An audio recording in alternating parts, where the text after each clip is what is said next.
Okay, hey everybody, Adrienne here with Shrews and Shenanigans.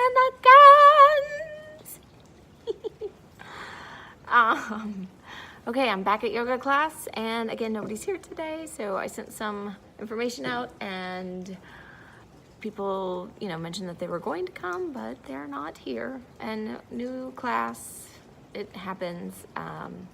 Adults, we get busy from time to time, so it's hard for us to find time for ourselves, or at least we tell ourselves that. But good news, because there are people here like me to remind you to do something for yourself.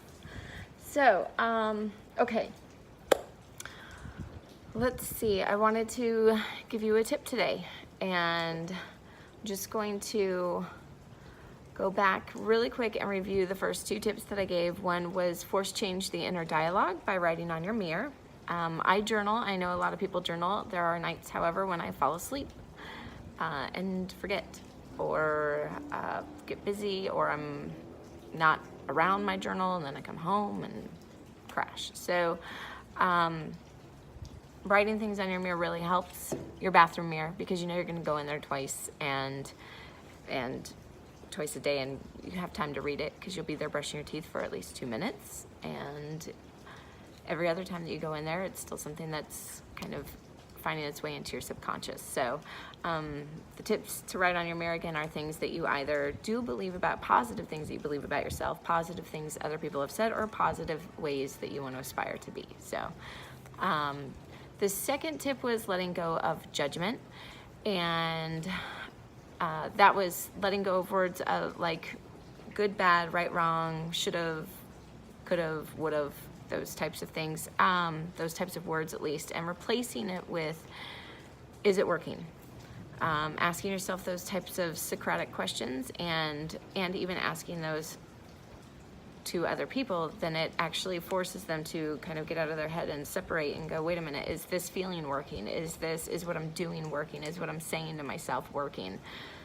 Then it's a quick logical answer of no, it's not. So, okay, I'm gonna find something else to do that works, like write things on my mirror in my bathroom. It works. So, all right, tip 3. By the way, do you guys like my jacket? It's awesome. You love it. You know it. Okay, tip 3, which was the original tip 2, because I was going to save judgment for later. But tip 3 is, hold on, I just lost it. No, I didn't. Okay. I'm going to say it in a quote because it's a great quote. It's my grandpa's quote, so it makes it even better. And it is, my mom used to say it to me and remind me of it all the time. And it is, when you're down and feeling blue, find something to do for someone who's bluer than you are. And this is something that when you have those days when you can't get out of bed, or you can't get out of your head, and you're really down on yourself, or you're spending a lot of time feeling miserable, and you're not visiting your bathroom enough, then it's something that can actually motivate you to be like, you know what, if I can't find something else to do for me today, I'm gonna find something to do for someone.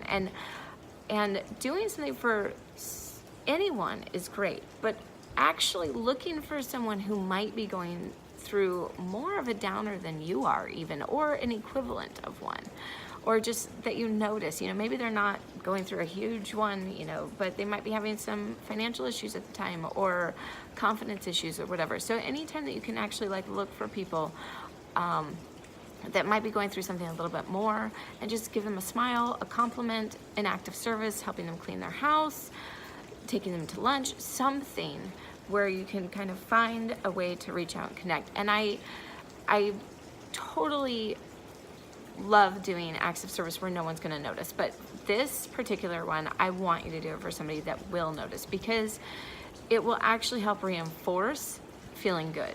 Usually they smile back, they pay you, they give you some sort of lighthearted words, they say thank you, something like that, that just kind of goes, okay, they're reinforcing who I want to be or how I want to feel. I think, when we can get in those modes, we can just, it can feel so lonely. Just, oh my gosh, no one's this isn't happening to anybody else. This is, oh, poor me, blah, blah, blah. There's a lot of self-pity in there. And a lot of times that self-pity gets reinforced because as people, we're almost always looking up. You know, we're aspiring to, that's what I want to be, that's what I want to do, that's who I want to be like. So we're constantly looking toward what we want, and at the same time not acting in a way or doing things that don't work to actually get us there. In this process right now, I want you to actually look back. I want you to look at how far you've already come, all of the trials and tribulations that you've already been through. But on top of it, I actually want you to look back at the people, because while you might be looking forward at someone or something that you want to do, someone else is looking forward at you. So really try to find the people that are back there as well, and find something to do for them. When I was going through this, and it was about this same exact time last year, then I immediately decided to volunteer, and actually find a place. It wasn't enough for me at that time. I was feeling so down. It wasn't enough for me at that time just to find random people. I needed to be held accountable for reinforcing that value of, hey, you know what, like, I've messed up on things, I'm talking to myself poorly, but ultimately I'm a good person, and I lost my way for a moment, but I know that deep down there's something I want to give and something I want to offer back. So what I signed up for was Meals on Wheels, and it was because I had the time. My kids and I had the time, and I wanted to take them with me because I know that they're extremely happy kids, and the people that we've met through the program, they were awesome and inspiring, and we would hang out there for a few minutes and we would talk to them and hug and love and smile and laugh and everything else. So it was an amazing experience, and we kind of took a break over the summer and then changed our school schedule a bit, so we're looking into doing that kind of thing again because they've been really wanting to, which I love as well. So if you are going through something and you do need that type of accountability, and you know if you do, then find a program that actually offers that. Someone who will call you when you're not there, someone who will, you know, provide a schedule. And the nice thing about volunteering for those types of programs is that